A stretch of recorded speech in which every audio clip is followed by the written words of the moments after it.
Dalam training hari ini, kita akan tengok macam mana cara nak pilih bisnes ikut personality kita.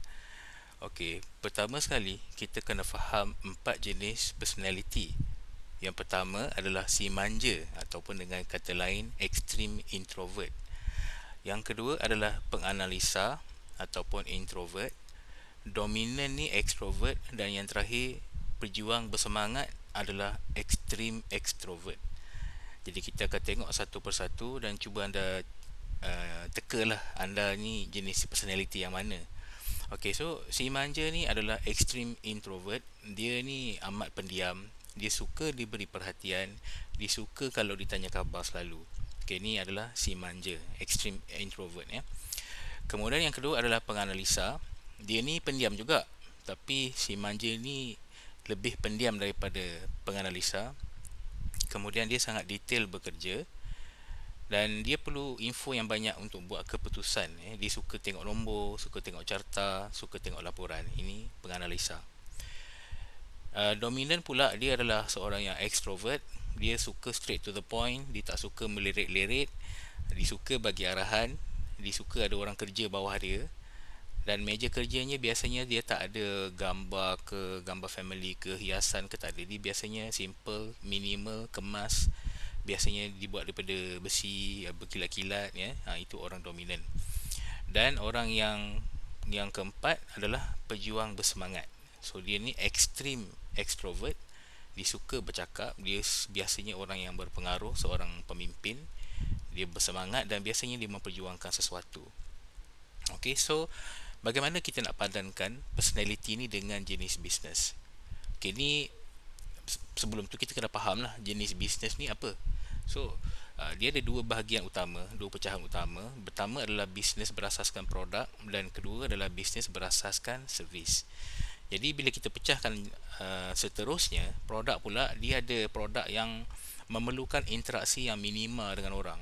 So tak payah cakap banyak dengan orang. Sebagai contoh, orang yang buat e-commerce, yang jual online ni kan, dia tak perlu jumpa orang. Kalau ada pembeli reject dia, dia tak perlu bersemuka dengan orang tu.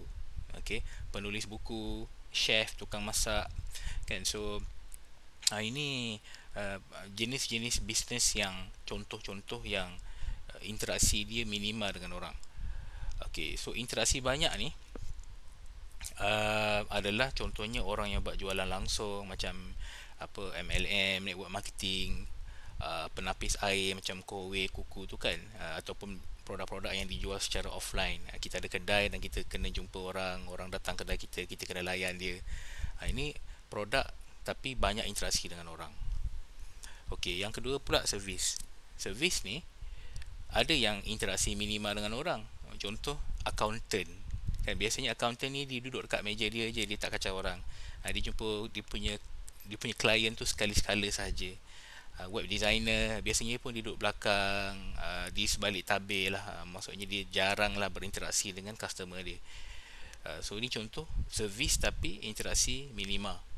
Dan ada yang interaksi banyak dengan orang, iaitu contohnya spa therapist ke, speaker, event management consultant.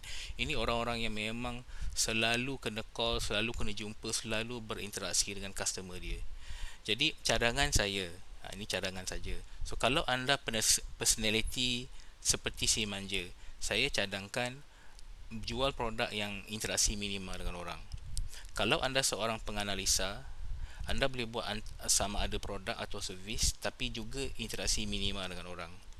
Jika anda seorang yang dominan, saya cadangkan produk atau servis yang interaksi banyak dengan orang.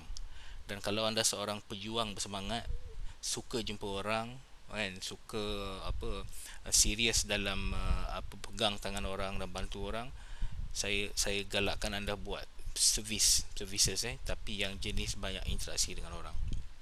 Jadi kita kena faham kekuatan dan motivasi. Kalau introvert ni, seorang yang introvert, dia dapat kekuatan dari bersendiri. Dia akan lemah bila jumpa orang. Dia akan lemah kalau ada ramai orang. Dan extrovert pula, dia akan dapat kekuatan dari berjumpa dengan orang, dan dia akan lemah bila dia bersendiri. Jadi kalau kita nak pilih kerjaya kita, bisnes kita, dah tentu kita nak pilih bisnes yang memberikan kita kekuatan hari demi hari. Okey, jadi ini salah satu tips, salah satu kaedah. Ada banyak lagi kaedah macam mana nak padankan personality kita dengan bisnes kita. Tapi ini salah satu kaedahnya, harap dapat belajar sesuatu. Okey, kalau anda nak mulakan bisnes, kita ada satu program nama dia Masterclass MB 2000, dan dalam masterclass ni akan bantu anda pilih bisnes dan market yang anda nak buat, mengatasi halangan-halangan anda sekarang, akan belajar ilmu bisnes tanpa modal atau modal yang minima, dan anda boleh try free preview hari ni sekiranya suka.